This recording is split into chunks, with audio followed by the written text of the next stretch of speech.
मेरे अजीज, आप उलझ जाएंगे, आपकी जिंदगी आपके लिए आजमाइश बन जाएगी अगर आप इस चक्कर में पड़ गए कि मैं कोई भला हूं।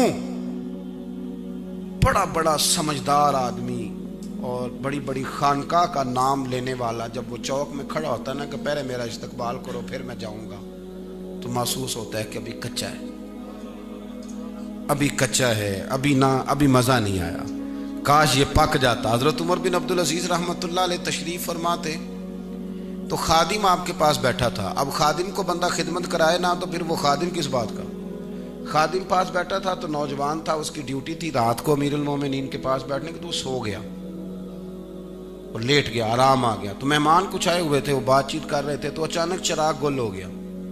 हजरत उमर बिन अब्दुल अजीज रहमतुल्लाह अलैह खुद उठे, सही बात करना दयानतदारी से, मेरा ख्वाब मेरा गुलाम जिसकी ड्यूटी हो, आपका खादिम आपका नौकर जिसकी ड्यूटी हो रात की, कि ये ड्यूटी उसने करनी है, वो सो जाए तो हम बिल्कुल फारग भी हों, नींद भी ना आ रही हो, तो फिर भी उसके हिस्से की ड्यूटी करते हैं कि नहीं? वेले हैं, कोई काम नहीं। हालांकि नबी पाक ने फरमाया, अबू दाऊद शरीफ की हदीस है, फरमाया तुम्हारे गुलाम तुम्हारे भाई हैं। 3 जुमले हैं लेकिन इनको रट के याद कर लेना। फरमाया जिस तरह का खुद खाओ उस तरह का उन्हें खिलाओ, जिस तरह का खुद पहनो उस तरह का उन्हें पहनाओ। और फरमाया उनकी ताकत से ज्यादा बोझ ना डालो, और अगर कभी डाल लो ना तो फिर काम में उनकी मदद भी करो। ये अबू दाऊद शरीफ की हदीस के लफ्ज मौजूद हैं। लेकिन हम क्या करते हैं, ऐसा कर नहीं सकते। क्यों? कि अंदर सौदा समाया कि मुझसे 10,000 पूरा लेता है, तो पूरा 10 लेता तो जागे ना। अब वो जो अंदर बात है ना क्लिक हो गई है, वो अब जान नहीं छोड़ रही कि मेरा मुलाजम है, वो सुकून ही नहीं लेने देती। हजरत उमर बिन अब्दुल अजीज, वो खादिम सो गया, उठे, चिराग बंद हो गया, खुद उठ के गए। तो वो जो मिलने आया था, जाहिर है बादशाह को मिलने आया था तो कोई बड़ा आदमी होगा ना, वो कहने लगा इसे जगाएं। तो आप फरमाने लगे मैं जो जाग रहा हूं। जाके आपने ना वो दिया सलाई के साथ चिराग दोबारा जलाया, और जब जल गया वापस आया तो कहने लगा जनाब इस तरह तो ये निकम्मा, फलसफा भी बड़ा लोग बयान करते हैं, निकम्मा हो जाएगा। आप खुद ही चले गए चिराग जलाने, खुद ही। तो हज़रत उमर बिन अब्दुल अजीज का एक जुमला तारीख ने महफूज करके हमेशा के लिए जिंदा रखा है। आप फरमाने लगे जब मैं गया था तब भी उमर बिन अब्दुल अजीज ही था, और चिराग जला के आया हूं तो तब भी मैं उमर बिन अब्दुल अजीज ही हूं, मेरे अंदर कोई तब्दीली आई। और फरमाया जब ये जाग रहा था फिर भी मेरा गुलाम था, और सो गया तो गुलाम फिर भी मेरा ही है। और फरमाया मैं अगर इसको जबरदस्ती जगाऊंगा तो फिर भी मेरा ही गुलाम रहेगा, और अगर मैं रहम करके थोड़ी नींद पूरी करने दूंगा तो रहेगा तो फिर भी मेरा ही। तो कोई अर्जी नहीं अगर मैं सुकून लेने दूंगा। और फरमाया इससे मुझे भी तो सुकून है ना कि मैंने किसी को सुलाया हुआ है, कोई मेरी वजह से आराम कर रहा है, किसी की मेरे सबब से नींद पूरी। हम अपने आप को सुकून देना ही नहीं चाहते, हम सुकून ढूंढते हैं वाह वाह में, बल्ले बल्ले में। इसमें सुकून नहीं मिलता। सुकून तो आजिज़ी में मिलता है, सुकून तो इनकिसारी में मिलता है, सुकून तो दूसरों का ख्याल रखने में मिलता है। और शायद मैं ठीक ही कहूं कि खिदमत कराने में इतना सुकून नहीं, इतना खिदमत करने में सुकून है। आप थोड़ी तवज्जो देखें ना, दूसरे का एहसास करना कि वो कहाँ कहाँ है, किस किस हाल में, उसका एहसास करना, उसकी तवज्जो करना। मेरी बात को समझना, नबी करीम अलैहिस्सलाम सिर्फ मखलूक में अफजल नहीं, नबियों में अफजल है, रसूलों में अफजल है, रसूलों में, और कुल फरिश्तों से। उलमा इस मसले को जानते हैं, कुछ रसूलुल मलाइका है, हुजूर रसूलुल मलाइका से अफजल।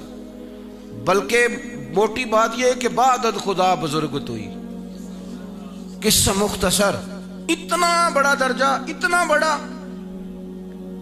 लेकिन नबी करीम अलैहिस्सलाम जब रात को इबादत के लिए उठते तो कहते आयशा अगर तू इजाजत दे तो अल्लाह को राजी कर लूं। यानी हुजूर सिवाय रब के किसी के पाबंद है ही नहीं, अल्लाह के अलावा किसी के पाबंद नहीं है। आयशा तू इजाजत दे तो नफल पढ़ लूं। तो अम्मा जी कहती या रसूलल्लाह मेरी क्या जरूरत है, फरमाया हक तेरा है ना। अबू बकर की बेटी तू दे इजाजत। इससे क्या होता है, आदमी छोटा हो जाता है? क्या होता है इससे? थोड़ा थोड़ा अगर आप अपने आप को इत्मीनान देना चाहें तो दूसरे की तरफ थोड़ी तवज्जो करें, एहसास बढ़ाएं, आपको सुकून मिलेगा। एक दिन हुजूर घर में बड़े हशाश बशाश थे तो मुस्कुराते हुए कहा आयशा एक बात करूं? तो अम्मा जी अर्ज करने लगी हुजूर आपके मूड मुबारक बड़ा अच्छा, जरा कर ले। तो हुजूर फरमाने लगे जब तुम मुझसे नाराज होती हो तब भी मुझे पता चल जाता है, जब राजी होती हो तब भी पता चलता है। तो हजरत आयशा कहती मैंने जल्दी से कहा हुजूर मुझे मेरी माँ रोए, ये आप क्या कह रहे हैं? फरमाया चुप कर, बात तो सुन लेना पूरी, तू सुन तो लेना पूरी बात। हुजूर मुझे मेरी माँ रोए, फरमाया सुन तो सही ना या रसूलल्लाह। फरमाइए। नबी करीम अलैहिस्सलाम फरमाने लगे तुम कभी कभी कसम उठाती हो?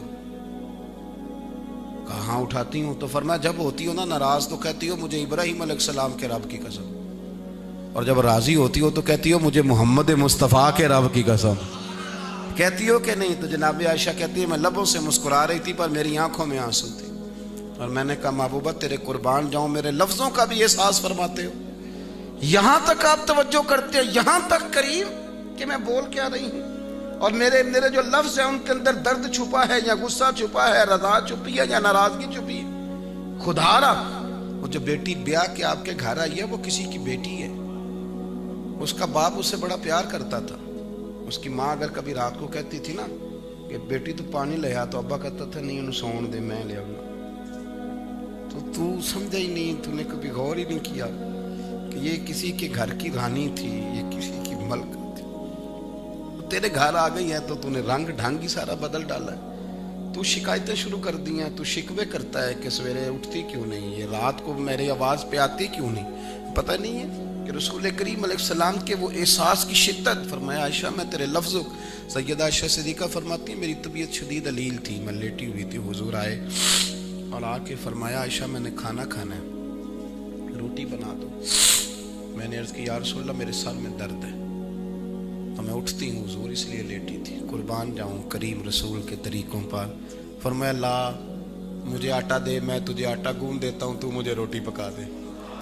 ला ना ला मैं तुझे आटा गूंद दूं। दोस्तों एहसास प्यार अगर कभी बन के बैठ जाओगे तो क्या मिलेगा? हमने ना अपनी तबीयतों को इतना बड़ा कर लिया है कि हमारे बच्चे भी परेशान हैं, हमारे घर वाले परेशान हैं, हमारी बहू आ गई है तो वो कई दफ़ा शिकवा करती है कि पीर साहब हाजी साहब को समझाएं, कोई बात करें, और हमारा दामाद कई दफ़ा हमसे परेशान। क्यों हम बोझ बनते हैं लोगों को? क्यों हमने इस तरह का रवैया बनाया? मेरे रसूल करीम सैयद आलम सल्लल्लाहु ताला अलैहि वसल्लम ने लोगों को ये कहा कि तुम अपने गुलाम पर भी उसकी तबीयत से ज़्यादा बोझ, उसकी तबीयत से ज़्यादा उस पर बोझ, वो तुम्हारा भाई है, वो तुम्हारा दोस्त है। और सहाबा ये इत्मीनान लेते थे। मौला अली शेर खुदा। बस बात समेटने लगा हूँ, तवज्जो है मेरी बात पर। हजरत अली शेर खुदा गुलाम को कहने लगे चल बाजार चले खरीदारी करने। गुलामों के साथ भी शॉपिंग होती है। यहाँ तो लोग ड्राइवर को तो इंसान ही नहीं समझते, उसको गाड़ी में बिठा के दावत खाने जाते हैं। कितनी रोटियां खा लेगा, क्या मसलन हो जाएगा? यानी खाना खाने गए हैं तो उसको गाड़ी में बिठा दिए। ये हमारा मिजाज है, ये हमारा मनसब है, ये हमारा तरीका बन गया। तो हजरत अली अपने गुलाम से कहने लगे चल पुत्र खरीदारी करने चले। उसने कहा जी चलें। खादिम कहता है जब हम बाजार गए तो हज़रत मौला कायनात ने 2 जोड़े खद्दर के कपड़ों के 2 जोड़े खरीदे, एक महंगा था एक सस्ता था। फरमाते मैं समझ गया महंगा आका का है, सस्ता गुलाम का है। फरमाते हैं वो कपड़े लिए और जाहिर मैं गुलाम था, मैंने दोनों जोड़े उठाए, वापस घर की तरफ आए तो वो चौक आ गया जहाँ से शेर खुदा ने अपने हुजरा नूर में जाना था, मैंने अपने घर जाना था। कहते हैं हज़रत अली कहने लगे मेरे वाला जोड़ा मुझे दे दे। पक्की बात थी, मैंने महंगा जोड़ा दिया निकाल के हजरत अली को। तो हजरत अली कहने लगे ये तो नहीं मेरा, ये तो नहीं मेरा, मेरा तो वो दूसरा है, वो वाला दो। तो कहते हैं एक बात मैंने बयान की और जवाब में एक हजरत अली ने भी बयान की। एक लॉजिक, एक फलसफा, एक नजरिया मैंने बयान किया और जवाब में फिर हजरत, तवज्जो है मेरी बात पर। कहते हैं मैंने अर्ज की हुजूर महंगा आप पहने, सस्ता मैं पहनूं, वजह क्या है, इल्लत क्या है, सबब क्या है? तो गुलाम कहने लगा जी सबब ये है कि आप आका है, मैं गुलाम हूं, लिहाजा महंगा आपका और सस्ता। तो हजरत अली कहने लगे तो दूसरा सबब लगा ना, तू लाजक दूसरी बयान करना, और भी तो है। उसने कहा हुजूर वो क्यों? पर मैं सस्ता मुझे दे दे, महंगा तू रख ले। वजह ये है कि मैं बूढ़ा हूं तू जवान है, तो ये वाला फलसफा रखना, मैं बूढ़ा हूं और तू ये वाला फलसफा रख। तो वो कहने लगे हुजूर अब मेरे पास तो बात ही कोई नहीं रह गई करने को, इसलिए कि जो आपने बात बयान की, हजरत हुज़ैफा बिन यमान रज़ी अल्लाह तआला अन्हु कहते हैं मैं नबी पाक के साथ गया, गर्मी का मौसम था, एक सफर हो रहा था। इमाम गज़ाली ने लिखा है रस्ते में गर्मी बड़ी शदीद थी, तो हुजूर अलैहिस्सलाम को सामने कुआं नजर आया, तो कहा हुज़ैफा गुस्ल न कर ले। मैंने कहा हुजूर कर ले। कहते हैं महबूब करीम अलैहिस्सलाम ने फरमाया तू जरा कपड़ा तान के खड़ा। हुजूर कपड़ों समेत गुस्ल कर रहे हैं, फिर भी मैं चादर तान के खड़ा हो गया, कपड़ों समेत गुस्ल हो रहा था। कहते हैं हुजूर को मजा आने लगा, गर्मी शदीद थी और सरकार कुएं से पानी निकाल निकाल के जिसमें अतहर पार, गोया कुएं को बरकतें मिलने लगी, कुआं शिफा वाला होने लगा, करम होने लगा। कहते हैं सरकार वो उंडेलते जा रहे थे। हज़रत हुज़ैफा बिन यमान कहते हैं हुजूर को मज़ा आने लगा तो मेरा भी दिल था कि आज नौकरी बड़ी शानदार हो गई है।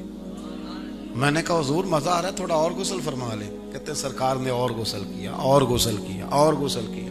जब फारिग हो गए ना हुजूर, मैं बड़ा, मेरा कलेजा ठंडा था कि आज मैंने ना महबूब करीम की खिदमत की और हुजूर को सुकून आया। मैं बड़े सुकून में था, मैं बड़े मज़े में था कि आज मेरी नौकरी को, मैं फारिग हुआ ना तो हुजूर ने फरमाया चादर मुझे दो, वो जो ओढ़ी हुई थी, तानी हुई थी, मैंने दी तो फरमाया अब तू गुस्ल कर। मैंने अर्ज़ की या रसूलल्लाह नहीं नहीं बस हो गया ना। तो नबी करीम फरमाने लगे मुझे अगर गर्मी लग रही है तो तू भी तो साथ ही था ना, और जब तक तू खड़ा रहा मैं तेरे कानों के पीछे पसीना देखता रहा, कर गुस्ल। हज़रत हुज़ैफा कहते हैं हुजूर नहीं चलें। फरमाया मैं कह रहा हूँ करो तो करो। फरमाते हैं मैं कुएं के करीब गया तो चंद डोल पानी के निकाल के जब मैंने ऊपर बहाए तो मैंने कहा हुजूर चले। फरमाया ना भाई, जितनी देर मैंने किया उतनी देर ही करना पड़ेगा, जितनी देर तेरी सूरत तेरी सीरत जमाने से निराली है और तेरी हर एक अदा प्यारे अदाए बेमिसाली है। अगर तेरे घर में आला खाना पका हो और तू सारा खा जाए तो तेरी जुबान को मजा आएगा, अगर वो आला खाना उठा के तू किसी गरीब को दे आए तो तेरे दिल को सुकून आएगा। इस चीज को समझ ले। अगर हम इत्मीनान कल्बी चाहते हैं तो उसके लिए चंद रिवायात मैंने आपकी खिदमत में पेश की, लेकिन अगर मिजाज हो तो, अगर हम यहाँ आना चाहें तो अपनी तबीयत के अंदर इस बात को पैदा करें कि हम कोई गलाजत बातन की, कोई उजब, कोई तकब्बुर, कोई हसद, कोई अदावत ये नहीं आने देंगे। फिर आप देखें जब मन साफ हो ना, फिर बंदा जहाँ भी बैठा हो वो ठीक ही होता है, वो जिससे भी मिले वो ठीक ही होता है। वो एक बुजुर्ग गुजरे हैं तो किसी ने उनसे कहा, पंजाबी दरवेश थे, उनसे किसी ने कहा बाबा जी वो फलाने बंदे थोड़ी चुगली भी कर दे सन। कहने लगे फिर दस। उसके हुजूर वो तुहाडे खिलाफ गल्लां कर रहे थे। मैं एक बार फिर कर दस। उसके हजरत जी वो तुहाडे खिलाफ गल्लां पे कर रहे हैं। यार मैं तो बड़ा मशहूर हो गया, उत्थे भी मेरियां ही गल्लां हो रही सन।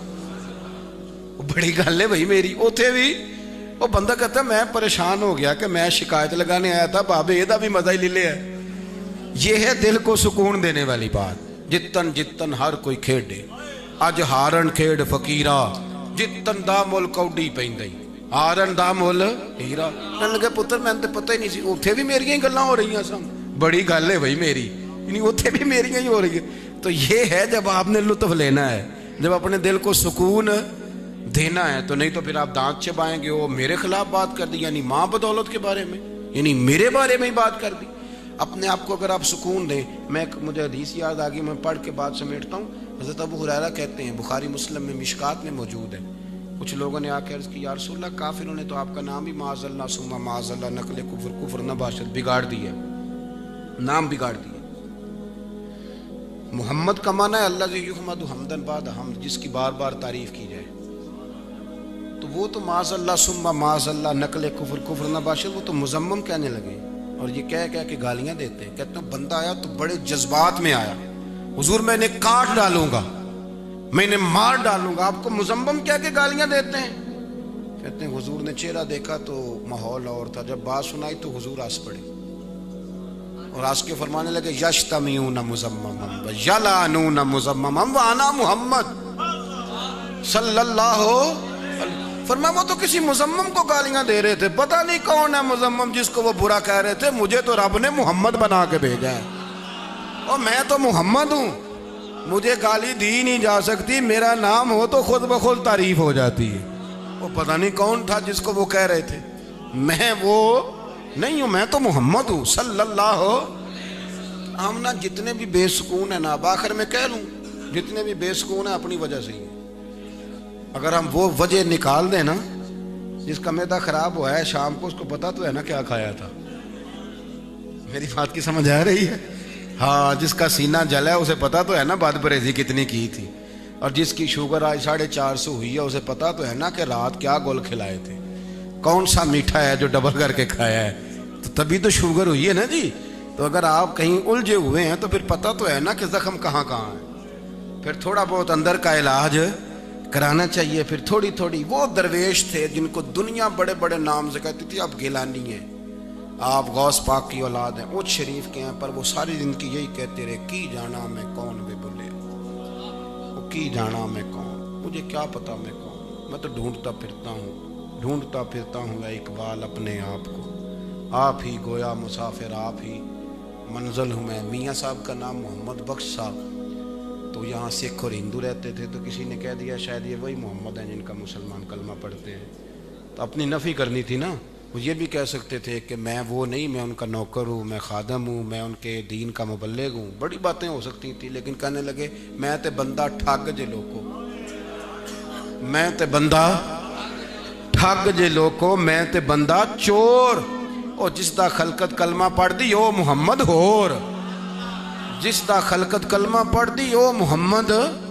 तो करना अपनी नफ़ी, फिर देख कितनी मौज लग जाती है। लेकिन वो मुसीबत ये है कि पहले कहते हैं मुझे मानो। बहुत सारे मुरीद हैं जो पीर साहब को कहते हैं पहले मुझे माने, मैं आपका मुरीद हूँ, फ़ोन करते हैं, कहते हैं तैयारी करने हज़रत साहब मैं आ रहा हूँ, यानी आप तैयार हो जाएं फटाफट। तो कभी कभी ऐसे फ़ोन आते हैं तो मैं कहना पुत्र फूल कोई नहीं, वरना मैं लेके आना सी गली। अब फूल होते तो चलो आ जाते, अब आप आ रहे हैं, मुझे क्या पता था कि आप शान शौकत के साथ आ रहे हैं, वरना मैं कोई इस्तकबाल करता आपका। वरना तो वो लोग थे जो दरवाज़ों पे बैठे थे, कहते थे जब मेहरबानी होगी दीदार हो जाएगा, ख़त्म हो गई बात। तो ये थोड़ा सा ना, अगर सुकून चाहते हैं तो हुजूर के वादों पर इत्मीनान करें, नबी करीम के दिए हुए नुस्खे इस्तेमाल करें, और सबसे ज़रूरी बात यह है कि जो अंदर अना का बुत है ना, इसको पाश पाश करें। ये आपको किसी काबिल नहीं छोड़ेगा। ये अना तो इतनी बड़ी है कि अबू जाल में आ जाए तो महबूब के होते हुए कलमे से महरूम रह जाता है। नबी करीम की चेहरा नूर के दीदार की इतनी बुरी चीज़ का नाम अना है कि शजर हजर पहचान गए और उसकी नज़रों में शक ही रहा। दुआ करता हूँ गुज़र कैसा अल्लाह कबूल फरमाए। मैं बैठा हूँ जहाँ भूल गए, अल्लाह दर गुज़र फरमाए।